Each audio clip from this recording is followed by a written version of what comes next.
All right, everybody, we are beginning the story of Akiana. The first years.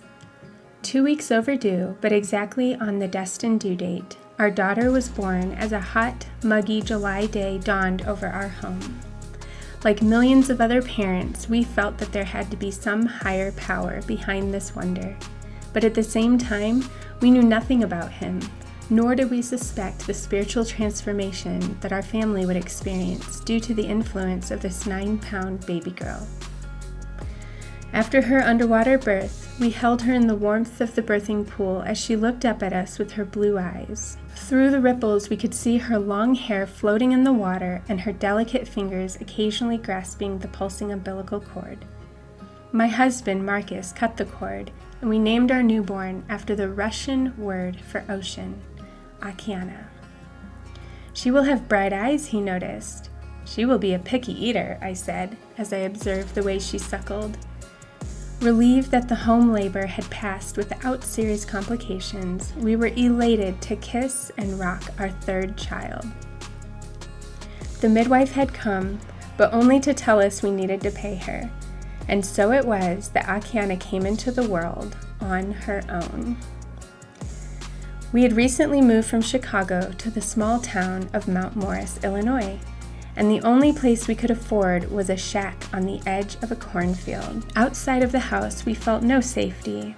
One neighbor was murdered. Another caused fire after fire by burning trash next to our windows. Another tried to shoot our dog, and another threatened to assault us if we didn't attend church. The interior of our house was unpleasant as well. The walls and flooring were cracked, moldy, and splattered with paint, and no matter how much we cleaned and scrubbed, the place was unsightly. We didn't have much furniture: one bed, one table, one chair, one rocker, and one empty bookshelf. There was no sink in the kitchen, so we washed the dishes in the bathroom or in the foul-smelling flooded basement. But somehow none of this bothered us much, for we were busy talking, laughing, and playing. I was able to be with the children all the time, and they received my complete attention. One day, while climbing in the steep and crumbling concrete stairs outside our home, I tripped, and since there was no railing, fell. 3-week-old swaddled Akiana fell out of my arms and landed right on her face, straight hard onto the asphalt. The fall was terrible. I was sobbing along with my little baby, whose face began to swell and bleed profusely. Akiana cried all day long. That evening, we received a strange call from Europe telling us about a certain woman named Victoria from the mountains of Armenia, who is telling many people about the incredible future of a girl named Akiana. That's what a coincidence, you know? A little later, she called us herself, and with a thick Russian accent, tried to verbalize the spectacular events that were ahead for our daughter. Since she was a Christian, and we were not believers, we did not take her passionate talk seriously, letting it go in one ear and out the other, completely rejecting it. Nevertheless, from that strange phone call, we took the hope that our daughter would not be affected by the trauma of the fall that morning. That's probably what I would do too. Maybe that was all we needed to hear. The next day, Akiana stopped crying, and her face began healing rapidly. After the incident, we never again swaddled her, but kept her close in on a sling or a baby carrier. With her frequent giggles and sunny personality, our newborn brought joy to all of us. She was very affectionate, sensitive, observant, and shy. Our family led a fairly simple life. Marcus commuted a long-distance work as a chef, while I stayed home with Akiana and her 2 older brothers, Jean-Loup, 2, and Delphine, 4. With little money and no friends nearby, we had to create our own fun. Every day I would dress our children warmly and take them across the cornfields to watch the sunset over the nuclear power plant that was visible on the horizon. We spent hours counting the birds in the sky and guessing which direction the steam from the plant would drift. At home, we made a swing for Akiana, where she spent many hours rocking and napping. The boys grew monarch butterflies from cocoons they found in the meadows, wrote their own books, and turned tree branches into swords. They made wreaths from flowers or pine needles, Play-Doh from flour, tents from blankets, and forts from cardboard boxes or snow. The children and I made carrot pancakes and almond cookies to share with the neighbors, but although we knocked on doors to invite our neighbors over for tea or dinner, we realized that no one was interested in getting to know us. Almost every day we walked a few miles to the playground in hope of meeting playmates for the children or anyone with whom we could share a conversation, but everyone seemed content with their own social circles. Our daughter learned to crawl and walk very early, and after taking her first steps, she was very deliberate in every move, rarely falling down. The only delay in her development was talking, as she preferred to listen and would say only a few words. She always chose to observe new places and families from a safe distance before engaging in any direct interaction. And since the playground suited her personality, it soon became her favorite place to meet new faces, challenges, and adventures. Akiana liked to stay there half the day, even on chilly days, so we always packed books, blankets, and plenty of food. My husband, Marcus's long work hours eventually wore him down. With severe asthma, his health began to deteriorate. When he took on a second job to help make ends meet, the combination of stress and asthma caused him to lose weight rapidly. Without money to see a doctor, he began to fear the worst. I would often hear him say, "I might not last long. Please think about how you, by yourself, could support our 3 children. There's no one to help us, and I am too weak. I don't know how much longer I can go on." Although I cherished my time with the children, because of the heavy burden of poverty and sickness in our family, I became involved in a sales business that surprisingly began to flourish very fast. At home, in the same room where our 3 children played, I reluctantly learned about the outside world. As a toddler, Akiana paid close attention to textures and fabrics. She loved to bring home rocks, shells, leaves, and flowers. When we went shopping or out to meet people, she insisted on touching each person's clothing and feeling the different textures of skin. Since she was a very tactile child, we brought her a live bunny from a farm, and then a black Newfoundland puppy. They are so cute, which she loved feeding, training, and grooming. Her fascination with living creatures was apparent even then. I love animals too. Akiana was unusually sensitive to the moods of those around her. She was quick to sense someone's essence, even through the thickest masks of laughter and smiles. "That woman is bad," she might observe, even if it was the exact opposite of what Marcus and I had perceived. And if we left her with someone she didn't like for even a few minutes, she wouldn't stop crying until she was back safe in our laps. Surprisingly, her first impressions of people proved accurate time and time again. By the time Akiana was 2 years old, my sales and advertising businesses had become so lucrative that we earned enough money to purchase a house. I reached the top position in our nutritional product company, and after receiving an award and a sizable check, we packed our little white truck and drove from state to state looking for a new home. We finally found a home in the state of Missouri, a 10,000 square foot replica of a Frank Lloyd Wright house situated by a lake on a golf course. Wow. At an unbelievable bargain price. The children especially delighted in the new place. They often jumped off a trampoline into the 20-foot diving end of our indoor pool, chased a cleaning robot, and warmed up in a sauna or a huge hot tub. They spent endless hours riding their bikes down the long hallways, fishing in the backyard, and playing hide and seek on the flat roof. Our new financial situation also allowed us to buy fresh organic food, and our children were able to eat fruit as often as they liked. We frequently enjoyed lobster, freshly baked bread, avocado smoothies, and coconuts. We could also afford advanced medical care, but even this did not improve Marcus's health, as the humidity in Missouri only exacerbated his asthmatic condition. After a year, the thrill of the large house had died down, and we realized that we'd made a huge mistake.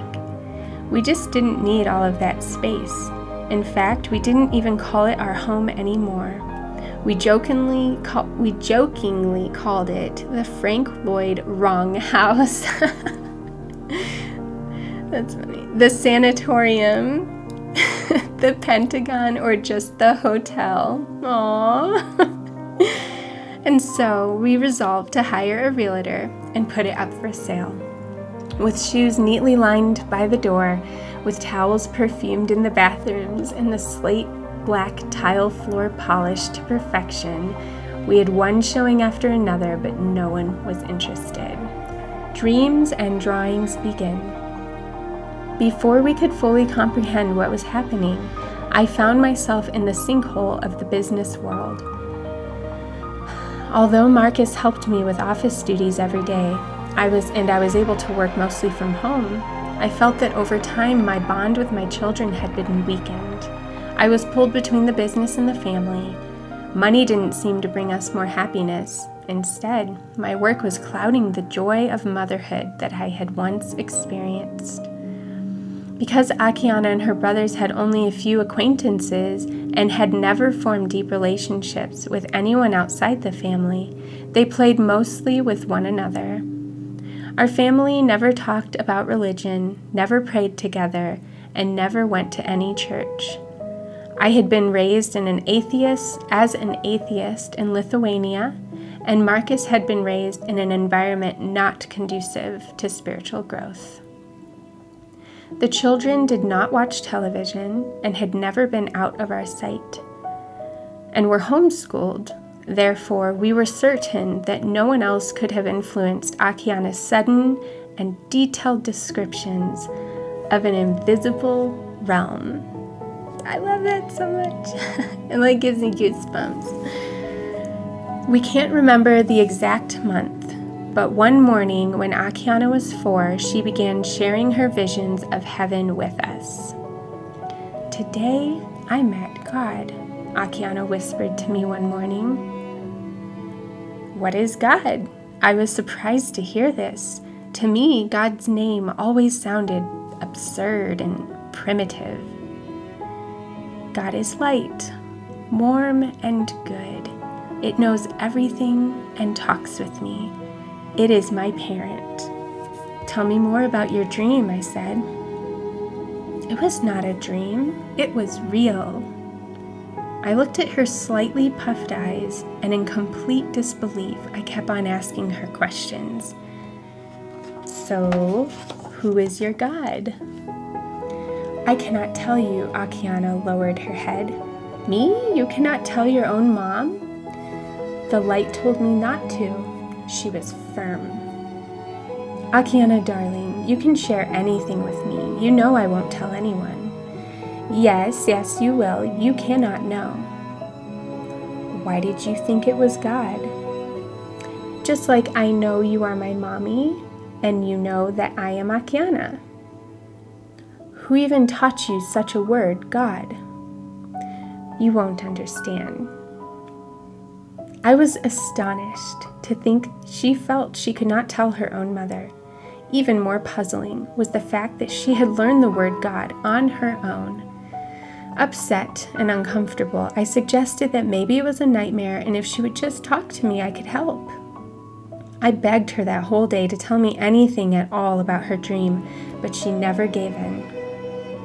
About 6 weeks passed before I succeeded, finally reaching a point where she would describe to me details about life with God and the future of the earth. We no longer suspected she was imagining such events because she had never fantasized like other children her age.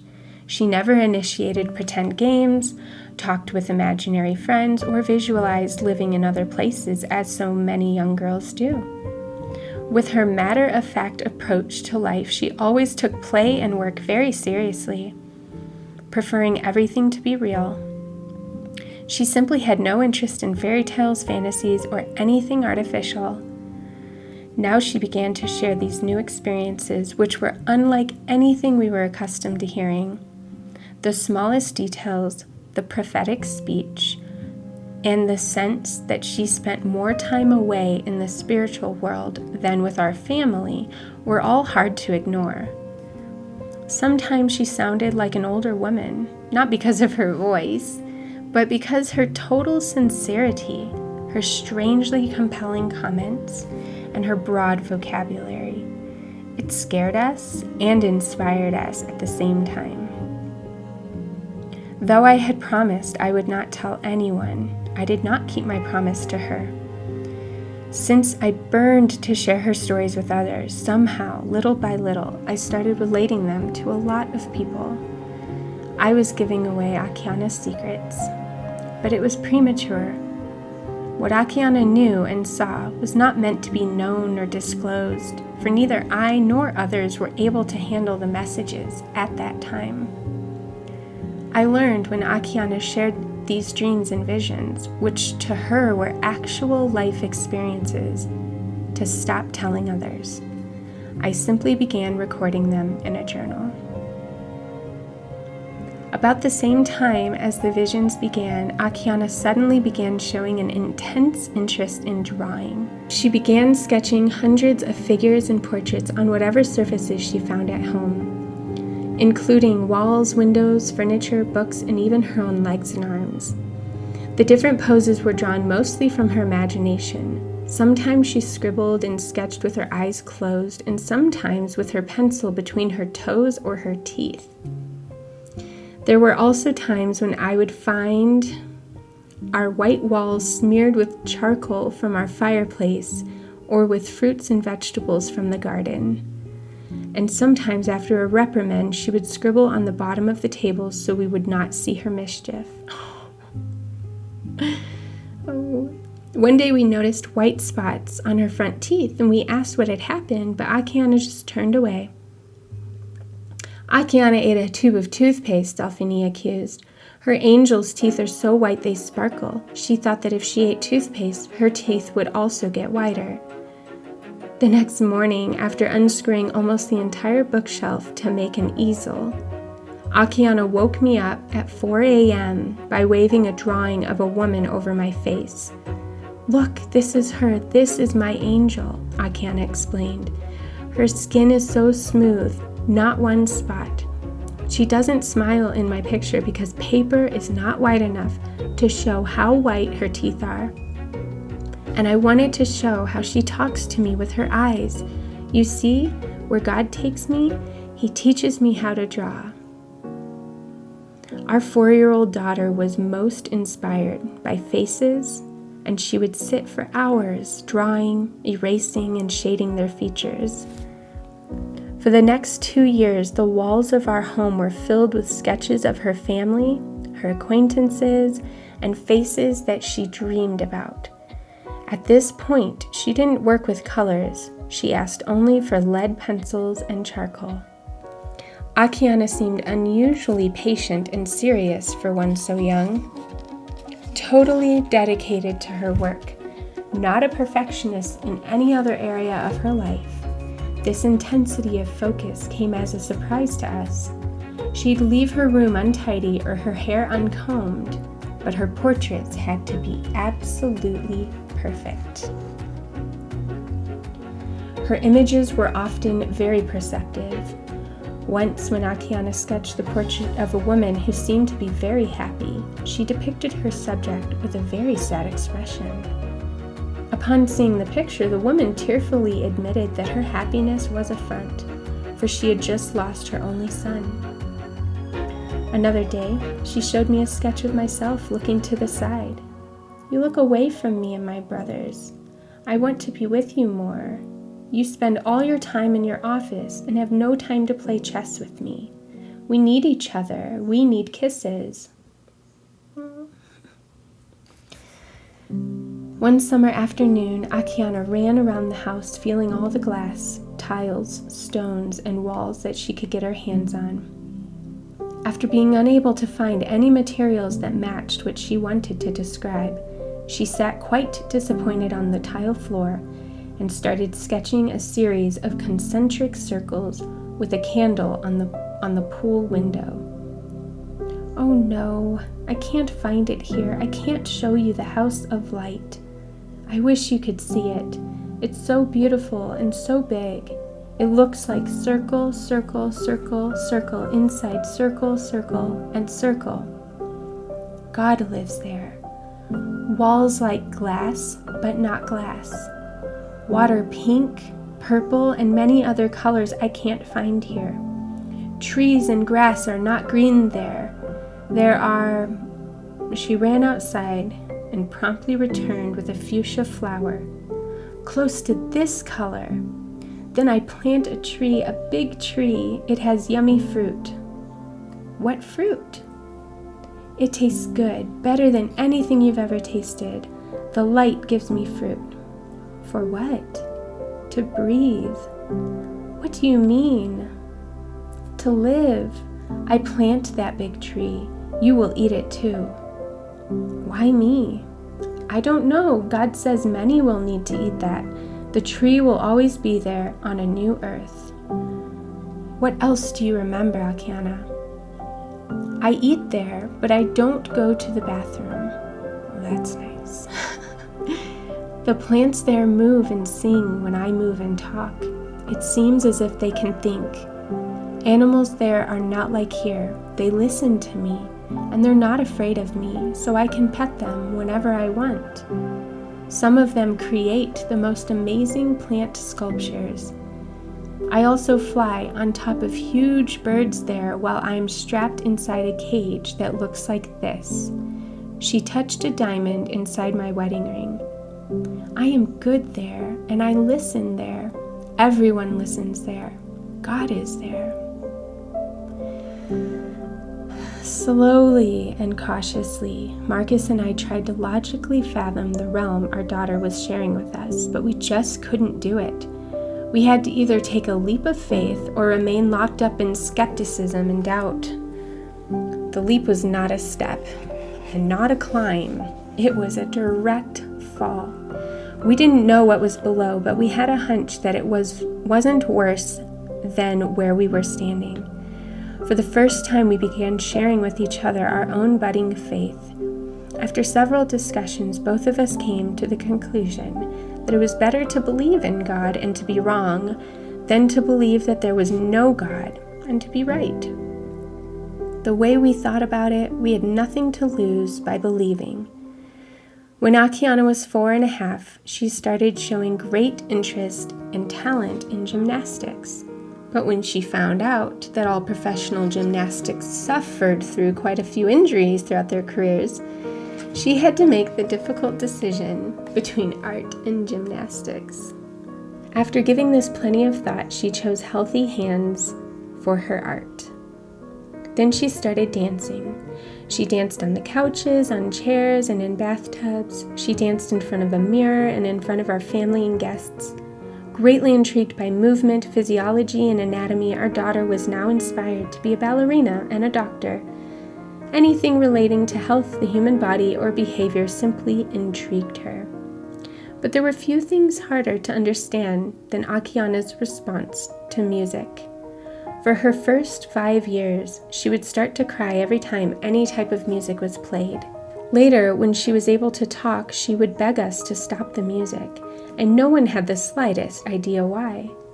One evening, after another similar confrontation, I broke down. I simply couldn't understand her.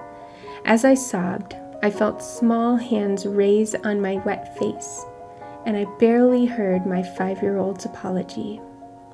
"Mommy, please don't cry. I'm sorry. I'm sorry I act this way, but the music that I hear in heaven is better than here. This music hurts my ears and my head really bad, but heavenly music is always gentle. I can't tell you how different it is from what you hear on earth. It feels like joy, looks like love, smells like flowers, and dances like butterflies. Music there is alive. You can even taste it. Wow. More and more, Marcus and I were confronted with Akiana's independent thinking, so we took steps to understand her and her faith. Our embryonic perception of divinity, however, was still very frail, and during any hardship, we would slip back to our own tangible and logical world full of proofs and questioning. We could marvel at Akiana's faith, but we had to start somewhere for ourselves. Inspired by her spirituality, and for the first time ever, Marcus took the family to visit a few different churches. But what we found seemed to be a place for adults, not children. As we continued to assemble the Akiana puzzle, we decided that I should quit my job and once again devote my attention to our children full time. Unfortunately, after I resigned, Marcus couldn't find a decent job for a number of months. Our huge home had been on the market for a long time already, and soon we began living as if we were in a hotel without occupants, draining our entire investment. We need to stay here longer. When it's time, we will sell. Akiana tried to comfort us with each passing month, but our financial troubles were growing. We had to sell our furniture, the car, the playgrounds, and our library of books.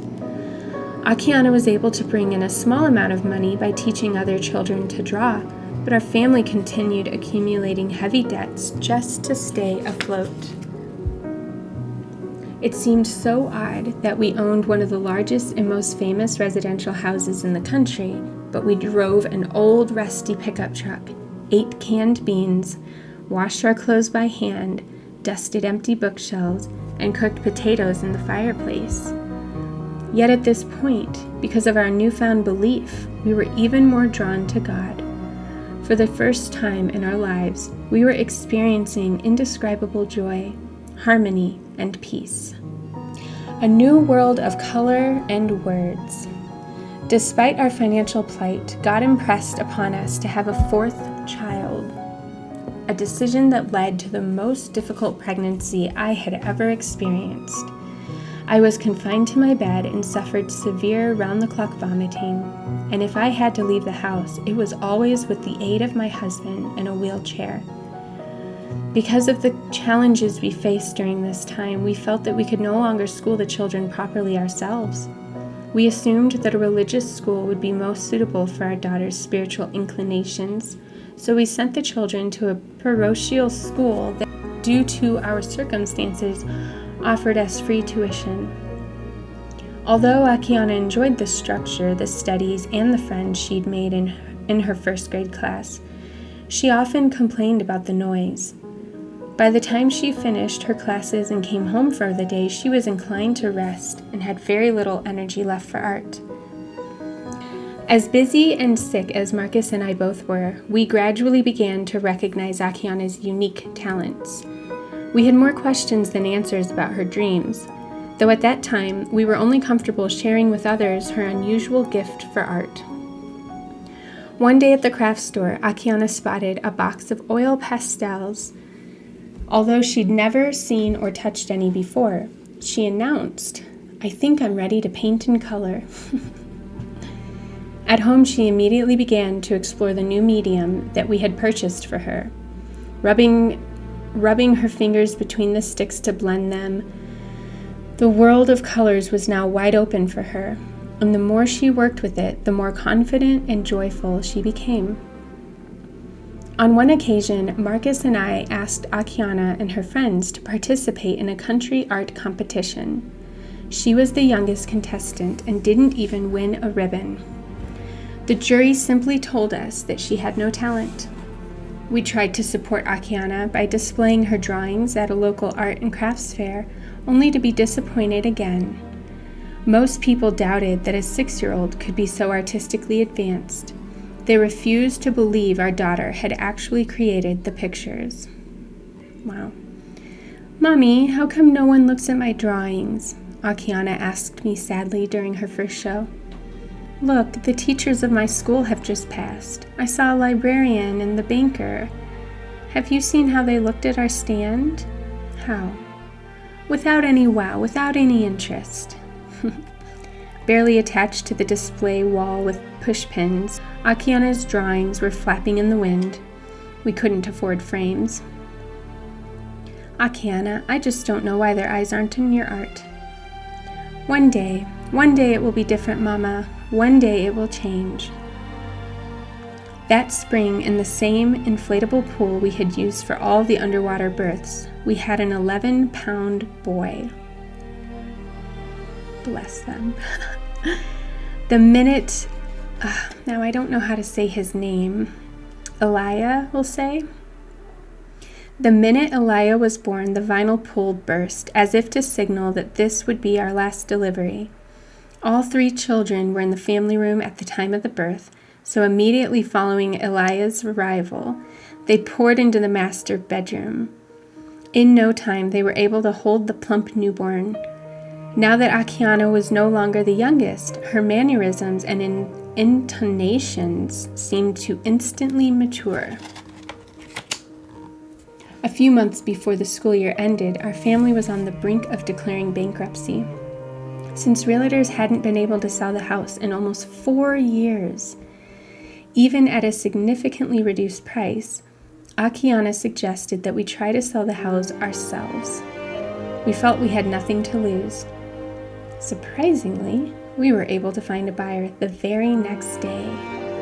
Wow. Then almost immediately, Marcus found a job in the Boulder, Colorado. Yay! I love Colorado! And we found ourselves moving into a brick house on the slope of a mountain. 7-year-old Akiana began attending 2nd grade at a small mountain school. Unhappy about her studies and her high-altitude headaches, she begged us to take her out of public school and to move somewhere else. That year proved to be a disastrous year for the entire family. Oh man, this is tough, you guys. They've been through a lot.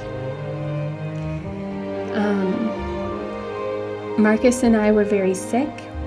My parents, who lived in Europe, nearly died. Delphine was scalded by boiling water and airlifted by a helicopter to a Denver hospital. Jean-Loup injured his leg, and Akiana's finger was accidentally severed by a closing door and then sewn back on. Yikes. While we were dealing with one accident after another, Elia, the baby, was developing a life-threatening autoimmune disease that caused him to become severely allergic to everything he ate, touched, or breathed, with open, deep, oozing sores all over his body that bled every day. Aww. Between the ambulance rides and nursing a sickly baby, it seemed as if the plague of worries would never leave us. Although the children attended public school, I gave them the assignment of composing a few poems, a Christmas tradition from my home country. It's finished. After a few days had passed, Akiana was the last of our children to put her handwritten poem on my lap. But why do we have to have homeschool assignments after we come home from school? It's so tiring, she said. I couldn't read a word. Everything looked totally illegible and messy, so I had to ask her to read it to me. Even she could barely read her own writing, and with so many other things on my mind, I just couldn't focus on what she was reading. In order to understand the poem, I decided to write down what she was saying. Still with our 1-year-old son crying and babbling, I didn't give much attention to what she was dictating. After I changed a diaper, I grabbed the crumpled sheet of paper on which I'd written and finally focused on Akiana's poem. As I thumbed through it, scrambled with both Lithuanian and English words, I was flabbergasted. Blind secrets feel the frozen bells, whistling through the caves. To become heroes in God's army, have we stood up like caged-up slaves? Harps burn like prisoners in brimstones. The sunset closed the garden gates. The razor jealousy has splintered promises. The foot traps locked our mistakes. We leave thirsty from the lifeless feasts, while royal crowns collect the dust. The empty hours steal the sweat of time. When we believe, who steals our trust? If we smell the love, spring follows the pain. Hard clay gets broken by the soft prayer. The bitter berries wilderness has planted. Somewhere the child awaits for us to share. Will the manure be found in paradise? We wish somehow to reach the answers. Heavy curtains fall to open our faith. The end gets lost, we touch all dances. Like colorblind ospreys searching for rainbows, we search for divine strength alone. Covered with wasps, we walk in God's shadow. If we die with the smile, we journey home. Having put Elia down for his nap, I rushed to the bathroom where Akiana was singing off-key in the shower. How did you do it? It just came to me, Akiana answered with a mouthful of water. What do you mean it just came to you? Did you copy it from anywhere? No. Wait. Did you memorize it from anywhere? And then I stopped there, remembering how difficult it was for her to memorize anything. More than once, I had quit teaching her Russian simply because she could not remember new words. Mom, she opened the shower curtain. I promise, I wrote it on my own. You can ask Delphine. He saw me writing. I believe you. It just sounds too amazing to believe. You're a 7-year-old, not a 70-year-old. What's your poem about? Aha, you have to figure that out by yourself, she said. What do you mean? Well, if I told you what I wrote, there would be no mystery or adventure. So, tell me from the beginning how you created it. Honestly?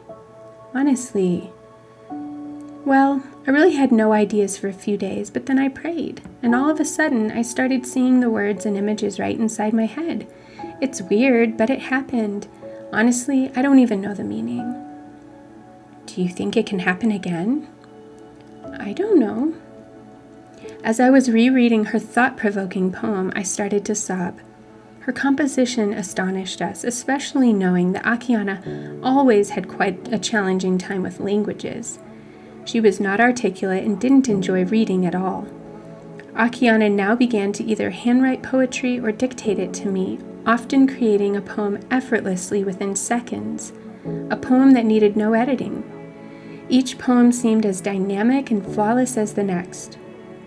There was no trance or automatic writing involved. We had no idea how she did it. We did know, however, that it was happening consistently every week. Up until that time, Akiana had read only nursery rhymes, so the source of the stunning imagery, rhythm, and asphoric wisdom in her poetry was a mystery to us. We observed her working and witnessed the evidence of her spirituality, but we could only guess and wonder at her intricate connection to the spirit. That's so cool. Strangely enough, she never spoke of her poems. At least at the beginning, writing was something she was totally indifferent about. It was like combing her hair, something she needed to do, but it wasn't of great importance to her. With the passing of time, Akiana felt more and more compelled to write, remaining completely oblivious to the maturity of her compositions. Often, she would include words in her poetry that neither Marcus nor I knew the meaning of. Some of her words, as it turned out, weren't in dictionaries because they were combinations or composites of words that created new meanings. That's interesting. Interestingly enough, Akiana was never drawn to read the works of other writers. It's not time yet, she would remark whenever we offered to buy her a book of poetry. Even when we did buy her a few books, they only collected dust on the bookshelf. Akiana's initial compositions were written in a combination of Lithuanian, English, and Russian. She would either scribble the poems down and fly them to me folded in paper airplanes, or urgently dictate them to me. After Akiana created a poem, she would undertake the process of translation, irritated that the translation would take her many times longer than the original writing. What she loved about poetry was that she could so quickly and effortlessly express ideas she didn't have to discuss, ideas that nobody judged. The process of translation, however, she regarded as an intrusion into her writing freedom. She found it tedious and time-consuming, and she worried that the specific meaning she sought to express would be changed as a result. Soon, Akiana was drawn to write only in English. Now that she felt free to record the ideas spontaneously without any need for translation, her interest in writing increased. Apparently, many of the poems she wrote were connected. Each poem seemed to explain or respond to another, as though they were all pieces in one great and complex jigsaw puzzle. Akiana herself noted that the messages were somehow coded. It was apparent that there was much more there than the eye could see or the ear could hear. As her interest in poetry blossomed, her interest in schoolwork faded. Not a day passed without Akiana, who is now in 2nd grade, asking us to take her out of school. Let me study at home, then I'd have time and energy to do art and poetry. After school, I feel drained and have no inspiration to paint, and it's so noisy at school.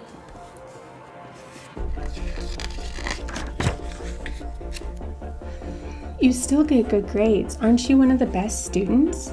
I searched for a good excuse for sending the children to school, but the real reason was that I had no idea how to homeschool all 4 children. Grades don't mean anything if I'm not interested. What's the meaning of all these studies if I can't help others? When half the world goes to sleep hungry, what am I doing reading all these books? But it wasn't just words Akiana was exploring. Before long, she was asking for real paints, because she had become bored and frustrated with oil pastels and their inability to render finer details. That Christmas, the boys received a golden retriever puppy, and Akiana received her first set of acrylic paints. Right away, she began working on her first painting, and for the next few days, we barely caught even a glimpse of her. When I peeked into her room one weekend, the whole blue shag carpet was covered with paint. The bedspread, the walls, her socks, almost everything was smeared with paint. I closed the door, took a deep breath, and re-entered. But this time, my eyes drifted to a Colorado winter landscape resting on her squeaky easel. Akiana was washing her brush in the amber-decorated jar that eventually was taken from my souvenir box without permission. For the longest time, she assumed that if we loved one another, we must share all the things we have. It was very difficult for her to distinguish between her own belongings from the property of others, since she didn't mind giving away her own possessions. It seemed fair to her that she could take something she needed from others without asking. According to her experiences in heaven, most things were shared. These real paints seemed so different and magical to Akiana. Although she had quickly figured out how to mix and blend them, it took her a long time to figure out how to keep the paints off her body and every surface in her room. Her paint-stained clothes gave away her passion wherever she went. After the winter holidays, Marcus was unexpectedly laid off. As he struggled to find another job, we once again found ourselves seeking direction. And for the first time, we felt the need to have our family pray together. It wasn't long before we were packing up to move again, this time to Idaho. And that, I think, should end our first reading session of this story. What an incredible story. I had forgotten about all of the poetry. I also forgot about, oh my gosh, just the struggles and trials and difficulties that their family had incurred. So I look forward to continuing next time. We will keep reading. There's just so much goodness. So thank you for coming and listening, and I hope to see you again on the next one. Bye.